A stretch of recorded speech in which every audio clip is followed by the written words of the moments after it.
우리 시댁은 아들만 둘입니다. 우리 남편이 둘째 아들이고요. 저는 오늘 우리 형님 이야기를 할까 하는데요. 우리 형님은 굉장히 잘났어요. 학벌도 좋고 직장도 좋아요. 그런 것은 형님이 열심히 살았다는 것이기도 하니까 칭찬할 만합니다. 그런데 문제는 형님의 인성이었는데요. 형님의 인성은 정말이지 눈뜨고는 못 볼 정도입니다. 머리가 정말 똑똑한 사람이라고 하던데 하는 행동들을 보면 똑똑한 사람이 맞나 싶을 정도로 정말 이상한 부분이 많아요. 지금부터 제 이야기를 들으면서 정말? 이라고 하실 분들도 많을 것 같은데요. 아마도 공부머리하고 사회생활 머리는 다르지 않나 하는 생각이 들 정도입니다. 우리 부부가 결혼을 먼저 했어요. 그래서 애도 우리 부부가 먼저 낳았어요. 우리는 맞벌이를 하기 때문에 시어머니가 어린이집에 다녀온 우리 아이를 돌봐주고 있어요. 시어머니는 정말 좋으신 분이에요. 우리가 직장을 다니면서 아이도 돌봐야 하니까 혹시 몸이라도 상할까봐 늘 안절부절하세요. 제가 회사에서 퇴근하고 오면 이미 아이 목욕까지 다 시켜놓으세요. 힘드시니까 하지 말라고 말려도 봤는데 내가 이 정도는 할 수 있다 얘. 너는 회사에서 그 고생을 하고 집에 와서 애도 봐야 하는데 괜찮어? 라고 말을 하는 분이니까요. 그렇게 시어머니에게 도움을 받아야 했기에 시댁과 아파트 같은 동에 살고 있어요. 처음에는 조금 멀리 살았는데 시어머니가 너무 힘들어하셔서 우리가 시댁 옆으로 이사를 왔거든요. 그리고 결혼 전 그런 모습을 지켜보던 형님도 결혼을 한 후에 같은 아파트에 신혼집을 마련하더라고요. 어머님, 우리도 애기 낳으면 봐주실 거죠? 라고 말을 하면서요. 그런 형님의 말에 시어머니가 그럼 내가 도와줄 수 있을 때까지는 도와주마 라고 처음에는 기분 좋게 말을 했어요. 우리 시어머니 성격에 절대 거절을 하실 분이 아니시거든요. 당신 몸이 부서져도 자식을 먼저 생각하시는 분이니까요. 저는 그런 시어머니를 보면 마음이 너무 아파요. 항상 자식을 먼저 생각하는 부모 마음이야 당연한 것이겠지만 가끔 시어머니도 시어머니 인생을 사셨으면 하는 생각이 들기도 하거든요. 우리 친정엄마는 나는 니들 정말 열심히 키웠다. 나도 이제 내 인생 좀 즐겨야겠어. 라고 말을 하면서 여행도 다니고 노래교실도 다니고 그렇게 살거든요. 처음에는 조금 서운했는데 서운하게 생각할 부분은 아니라는 생각이 들었어요. 아무튼 형님은 그렇게 우리 아파트 옆동에서 신혼생활을 시작했어요. 처음에는 별로 부딪힐 일이 없었어요. 가까이 살긴 했지만 서로 바빴기에 마주칠 일도 별로 없었고요. 그런데 형님이 임신을 하면서부터 사건이 시작되었는데요. 임신을 한 형님이 입덧을 한다면서 먹고 싶은 게 있을 때마다 시댁으로 전화를 해서는 시어머니에게 음식을 하라고 시켰어요. 어머님, 저 오늘은 잔치국수가 먹고 싶어요. 이따가 갈게요. 라고 말이죠. 하지만 앞에서도 말했듯이 시어머니가 워낙 성격이 좋다 보니 그래, 알았다. 몇시쯤 오니? 라고 묻고는 음식을 해놓고 기다리기도 했어요. 그렇게 시댁에 가서 국수를 먹으면서도 형님은 아주 당연하다는 듯이 행동을 했고 시어머니에게 미안해하는 기색도 없었어요. 어머님, 새로 담근 김치는 없어요? 신김치는 입덧 때문에 못 먹겠어요. 라는 말도 서슴지 않고 했거든요. 어느 날 제가 시어머님 좋아하는 딸기를 사서 시댁으로 갔는데 형님이 시어머니에게 그렇게 말을 하고 있더라고요. 솔직히 형님의 말투는 무슨 가정부한테 심부름을 시키는 듯한 그런 말투였어요. 그런 형님의 행동에 저는 기분이 조금 나빴지만 그냥 참았어요. 다만 어머님, 밑에 분식집 잔치국수 맛있잖아요. 날씨도 더운데 힘들게 뭐하러 하셨어요? 힘드셨을 텐데요. 라고 말을 했어요. 사실 형님의 행동이 얄미워서 그런 말이 나와버렸어요. 그런 제 말을 듣던 형님이 동서, 아무 음식점에서 산 건 몸에 안 좋지. 이 집 장손이 먹을 건데 라고 말을 했어요. 저는 딸을 낳았는데 형님은 아들이라고 항상 그렇게 말을 하고 다녔거든요.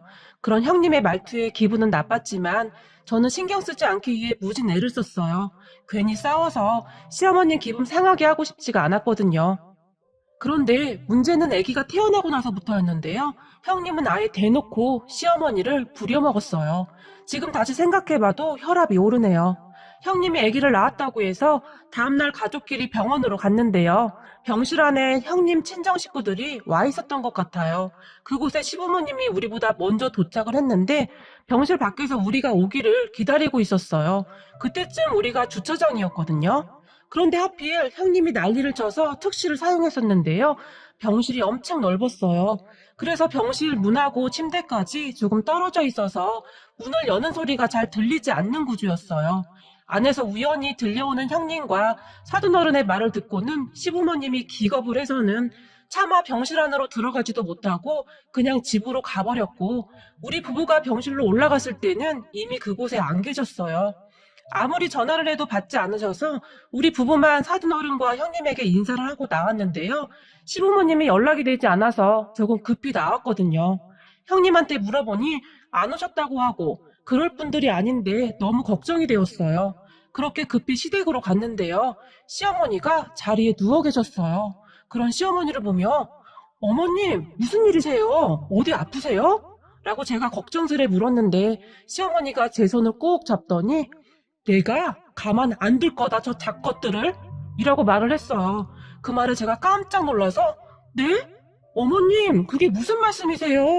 라고 놀라서 물었고 시어머니는 저에게 도저히 믿을 수 없는 말들을 했어요.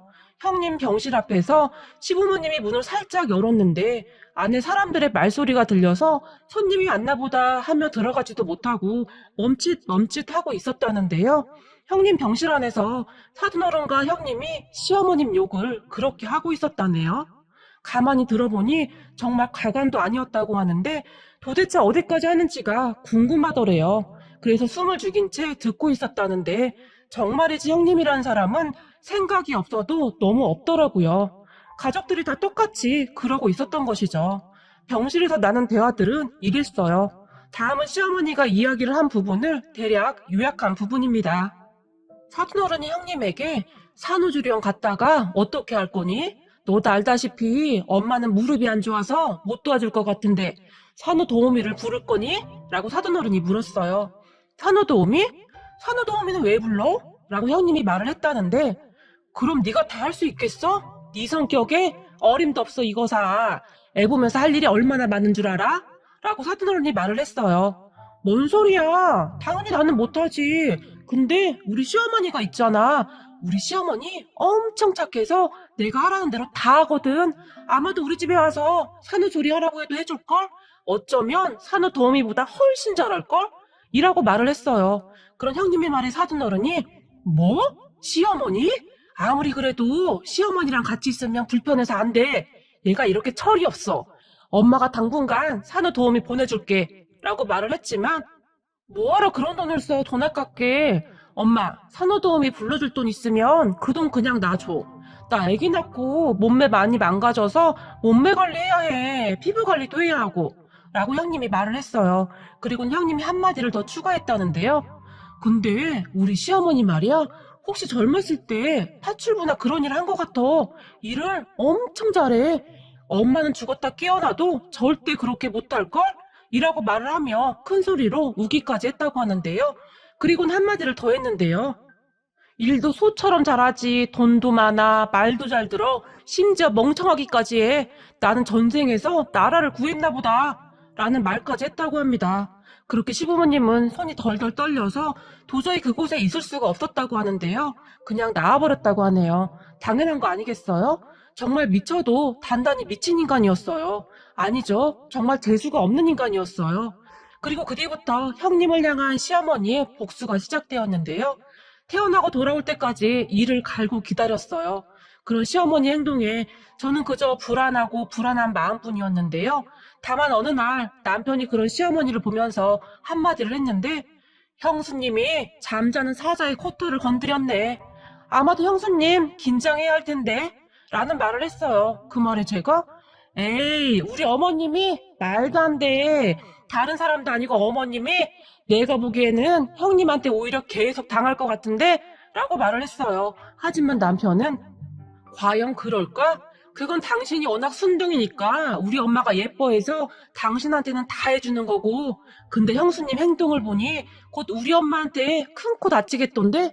우리 엄마는 반드시 받은 만큼 돌려주거든 이라고 말을 했어요. 저는 그런 남편의 말에 그저 코웃음만 치고 말았고 그 남편의 그런 말들은 그냥 잊고 지냈어요. 그런데 어느 날 시댁에 갔는데 시아버지가 마치 우리를 기다리기라도 했다는 듯이 너희들 왜 이렇게 늦게 왔어? 라며 엄청 반기셨어요. 왜? 무슨 일 있었어? 라고 남편이 시아버지와 시어머니를 보면서 물었는데요. 말도 마라. 네 형수 말이다. 니네 엄마한테 욕 직살나게 쳐먹고는 삐쳐서 가버렸어. 내가 아주 속이 다 시원하네. 라고 시아버지가 신이 나서 말을 했어요. 어머님이요? 설마요. 어머님 원래 싫은 소리 못 하시잖아요. 라고 제가 놀라서 물었는데요. 그런 제 말을 듣고 있던 시어머니가 아주 고상한 표정을 지으며 그래 맞아. 너도 잘 알다시피 내가 아주 고상한 사람이긴 하지. 라고 말을 하고는 잠시 뜸을 들였어요. 그리고는 곧 근데 말이다. 그게 사람한테만 해당되는 거지. 나는 사람 아닌 것들한테는 그런 대접 절대 안 해준다. 라고 말을 했어요. 그런 시어머니의 말에 남편이 엄마, 그래서 형수한테 어떻게 했는데? 막 뭐라고 했어? 어떤 거? 엄마 잘하는 거 그거? 에이, 설마 그거 한 거 아니지? 라고 호들갑까지 떨면서 물었어요. 그런 남편의 말에 옆에 있던 시아버지가 조용히 그거 있잖아. 네 엄마가 잘하는 거 그거 했어. 라고 아주 근엄한 목소리로 말을 했어요. 설마 엄마 그거 한 건 아니지? 라고 남편이 또다시 놀라서 물었는데요. 맞아. 네가 생각하는 거 그거 라며 의기양양한 목소리로 시아버지가 말을 했어요.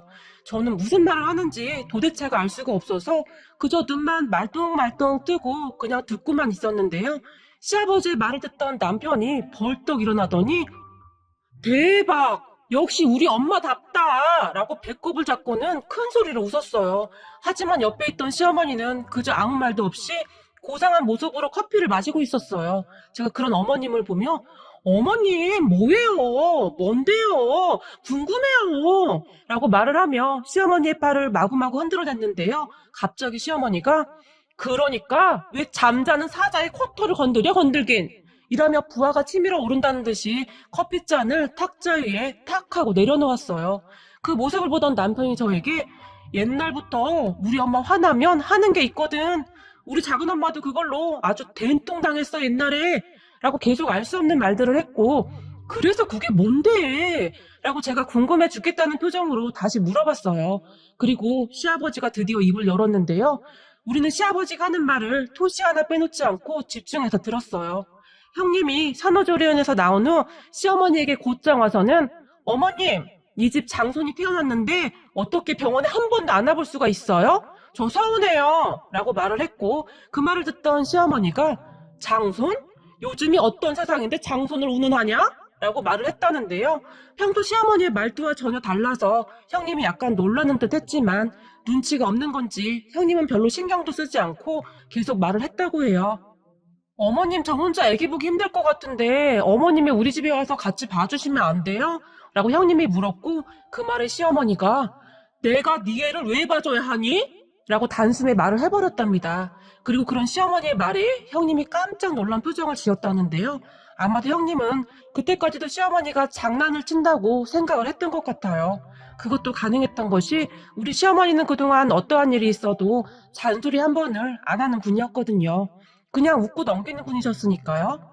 그런 시어머니에게 형님이 다가가서는 시어머니의 팔을 잡았다는데요. 그리고는 어머님 저 힘들어서 그래요. 좀 도와주세요. 라고 애교를 떨었대요. 그런데 갑자기 시어머니가 그런 형님의 손을 세게 뿌리치며 아니 얘가 왜 이래? 싫다잖아 싫다고. 나도 무릎이 아파서 못한다고. 라고 소리까지 지르면서 딱 잘라서 말을 했어요. 순간 잠깐 동안 집안에 정적이 흘렀다는데요. 형님이 눈에 눈물까지 그렁그렁 하면서 어머님 동서 애기는 다 봐줬으면서 너무하신 거 아니에요? 이건 차별이라고요. 우리 아들이 이 집안 장손인데 우리 아들을 더 챙겨야죠. 라고 말을 했고 형님의 말에 시어머니가 요즘 세상에 장손이 뭐가 중요해?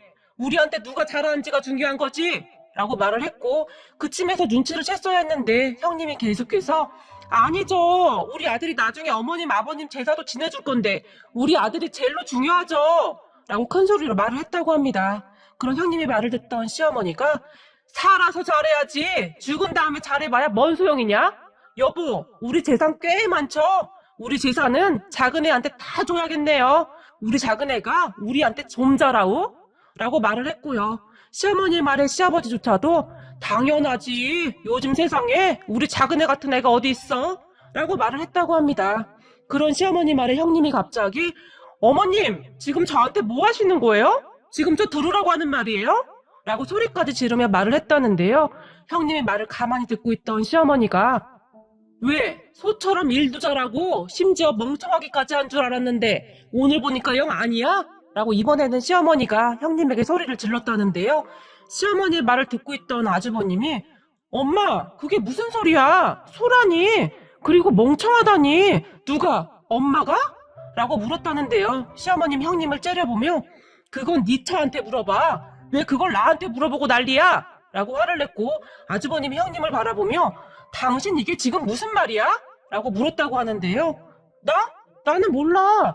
어머님이야말로 지금 무슨 말을 하시는 거예요? 라고 바락바락 대들었다고 하네요. 어쩌면 거기서 죄송하다고 진심으로 사과를 드렸다며 그냥 다 마무리되지 않았을까 하는 생각이 들기도 하는데요. 하지만 형님은 끝까지 대들었다고 합니다. 그렇게 형님은 한동안 소리까지 지르며 무슨 소리인지 모르겠다며 아주버님과 싸움을 하게 되었는데요. 그때 상황을 시아버지가 자세히 설명을 해줬는데요.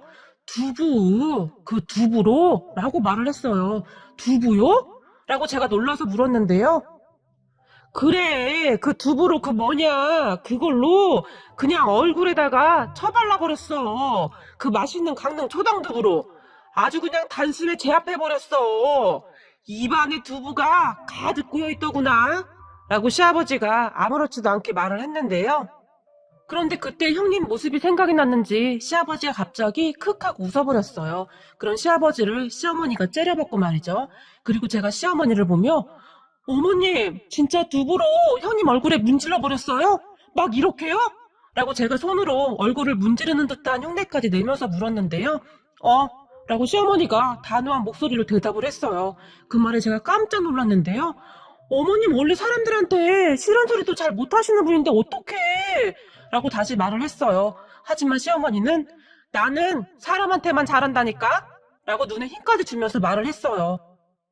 그런 시어머니는 화가 많이 나 있는 듯 했어요. 착한 우리 시어머님이 그런 행동을 한 것에 대해 참 많이 놀랐는데요. 시어머니는 저에게 한없이 그냥 잘해주시는 정말이지 세상에 이런 분이 또 있을까 싶을 정도로 착한 분이셨거든요. 하지만 우리 시어머니한테 한번 찍히면 나가 떨어질 때까지 두고두고 괴롭힌다는 것을 그때부터 알게 되었는데요.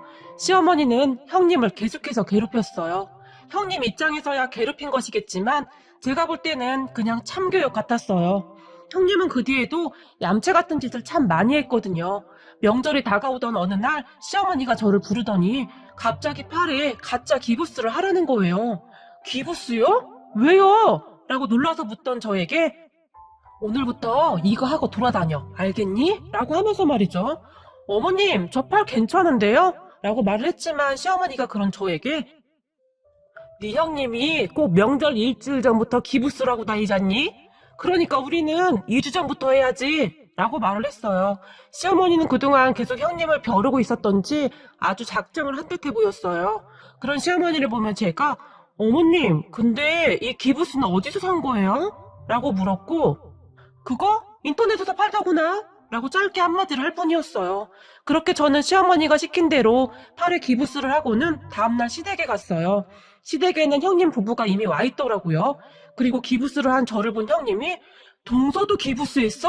라고 깜짝 놀라서 물었어요. 그런 형님의 물음에 제가 그러니까요. 어머님이랑 뭘 옮기다가 그만 삐끗했나 봐요.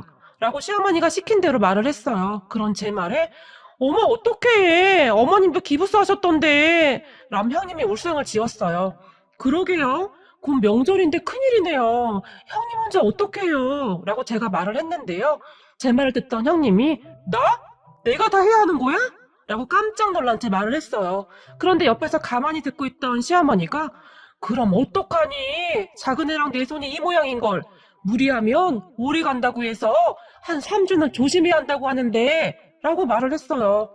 그런 시어머니 말에 형님이 어머님 저도 아프면 어떡해요 라고 울상을 지으며 말을 했어요. 형님의 말에 시어머니가 아주 단호한 표정을 지었는데요. 우리가 이 모양인데 너라도 조심해야 하지 않겠니? 지금 이 상황에 너까지 다치면 억지로 다친 게 되지 않겠니? 라고 딱 잘라 말을 했어요. 그리고 형님이 어머니 그런 말이 어딨어요. 억지로라니요. 억지로 다치는 사람이 어디 있겠어요? 라고 당황을 한 채 말을 했지만 그러게 말이다. 요즘은 명절 때만 되면 아픈 며느리들이 그렇게 많다고 하더구나.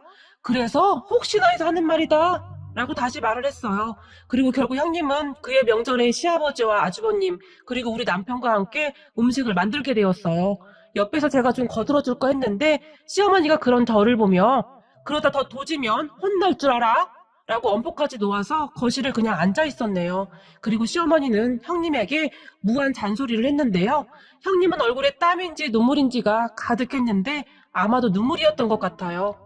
그렇게 집에 돌아간 형님은 다음날 명절에 시댁에 오지도 않았고 친정으로 갔던 모양인데 친정으로 가서는 사돈어른한테 다 말을 했겠죠. 시어머니가 음식 만드는 것을 다 시켰다. 뭐 그런 식으로 말을 한 것 같았어요. 오후쯤 되니까 사돈어른한테 전화가 왔어요. 그리고는 명절이 초토화가 되어버렸는데요. 사돈어른이 시어머니에게 사돈이 전에 우리 딸 얼굴에 두부를 비볐다면서요? 내가 전에는 우선 그냥 참았었는데 어제도 우리 딸만 일 시켰다면서요? 라고 따져 물었던 것 같은데요. 그 말을 들은 시어머니가 네, 그랬지요. 애가 못되게 행동해서 제가 교육 좀 시켰습니다. 왜? 소 같은 씨애미는 그런 교육 좀 시키면 안 되는 건가요? 그냥 소같이 조용히 지내야 하나요? 라고 따졌어요. 그 말에 사돈어르신이 어버버 하다가 전화를 끊는 모양인데요. 그 뒤 형님과 아주버님이 싸우고 완전 난리가 났었네요. 더 큰일은 시어머니가 아주버님에게 연을 끊자고 말을 해버렸어요. 우리는 우리대로 살 테니까 니들은 니들대로 살아라. 앞으로 찾아오지도 말고 연락도 하지 말거라. 라고 말을 했어요. 그 말에 아주버님이 용서를 빌었지만 시어머니는 눈 하나 깜빡하지 않았어요. 그리고 얼마 후에 형님이 시댁에 와서 무릎을 꿇고 빌었다는데요. 아주버님이 이혼을 하겠다고 했나 보더라고요. 형님과 결혼한 뒤로 집안 시끄러워서 못 살겠다고 하면서 당장 가서 시부모님한테 사과하지 않으면 그냥 이혼이라고 통보를 했나 보더라고요. 어머님 죄송해요. 제가 잘못했어요. 저는 그냥 어머님 편하게 생각되어서요. 동서랑도 그렇게 지내시길래요. 라고 말을 했다는데요. 시어머니는 너는 그걸 지금 사과라고 하는 거니? 됐다. 그리고 나는 어차피 니들 얼굴 볼 생각도 없으니 앞으로 찾아 나오지 말거라. 라고 말을 하며 형님을 내쫓아버렸어요. 아주버님이 저에게 하도 간곡히 부탁을 하셔서 제가 시어머니를 설득하려고 했는데 그 부분은 절대 완강하셨어요. 참 난감하더라고요. 결국 며칠 후에 사돈어른까지 시댁에 찾아왔고 형님과 같이 빌었다고 하네요. 사돈, 우리가 잘못했습니다. 제가 딸 교육을 잘못했네요. 죄송합니다. 그러니 한 번만 용서 좀 해주세요. 라고 말을 했고 그 말을 들은 시어머니가 사돈, 딸이 잘못된 말이나 행동을 하면 부모가 잡아줘야 하는 게 맞지 않습니까? 그런데 사돈도 같이 그리 행동을 하시는 것은 잘못된 것 같습니다. 라고 말을 했는데 사돈 어르신이 머리까지 숙여서 사과를 했다고 합니다. 형님 사건은 우선 그렇게 마무리가 되었는데 그 뒤로 형님이 시어머니 눈치를 많이 보더라고요. 아나무인 형님이 참 많이 변했네요. 그리고 어느 날 시어머니와 단둘이 식사를 했었는데 제가 시어머니에게 어머님, 그런데 어머님은 화가 나시면 왜 두부로 그러시는 거예요? 라고 물어본 적이 있어요. 제 말에 시어머니가 조용히 말을 했는데요. 내가 어릴 때 말이다. 우리 엄마가 남편도 없이 홀로 우리 삼남매를 키웠어. 근데 그때 했던 장사가 두부 장사였어. 두부를 직접 만들어서 팔았거든? 그런데 여자 혼자 장사를 하니 여기저기서 그렇게 무시를 한 모양이더라고. 우리 엄마가 참 조용조용한 사람이었어. 그런데 여기저기서 하도 찌쩍대니까 엄마도 엄마 나름대로 방법을 생각해낸 거지. 시비를 거는 사람한테는 가차없이 두부를 얼굴에 마구마구 비벼버렸어. 그러면 대부분의 사람들이 경기를 하고 도망쳐버렸거든. 창피하기도 했다고 말이다. 라고 말을 했어요. 그런 시어머니의 말에 제가 고개를 끄덕끄덕이고 있었는데요. 그런데 그런 것을 보고 자라서 그런지 나도 가끔 인간 같지도 않은 인간들이 이상한 행동을 하면 두부가 먼저 생각이 나더구나. 라고 말을 했어요. 그러고 보니 시댁엔 항상 두부가 떨어질 날이 없었어요. 아마도 두부는 시어머니의 추억이지 않았나 싶기도 하네요. 물론 가끔 요긴하게 쓰일 때도 있고 말이죠. 그리고 우리 형님은 여전히 우리 시어머니에게 찍혀서 기도 못 펴고 살고 있네요. 남편 말로는 우리 시어머니한테 한번 찍히면 그대로 끝이라고 하더니 정말 그렇더라고요. 그때 사돈어른이 와서 사과까지 했음에도 불구하고 형님에 대한 마음이 수그러들기는커녕 날이 갈수록 참교육의 강도가 심해지네요. 그런데 우리 시어머니는 저한테는 여전히 정말 잘해주세요. 그래서 저는 시어머니가 그냥 좋아요. 어머님, 저는 잘할 테니까 저는 예쁘게 봐주세요. 저한테는 두부로 그러지 말아주세요. 어머님 사랑해요.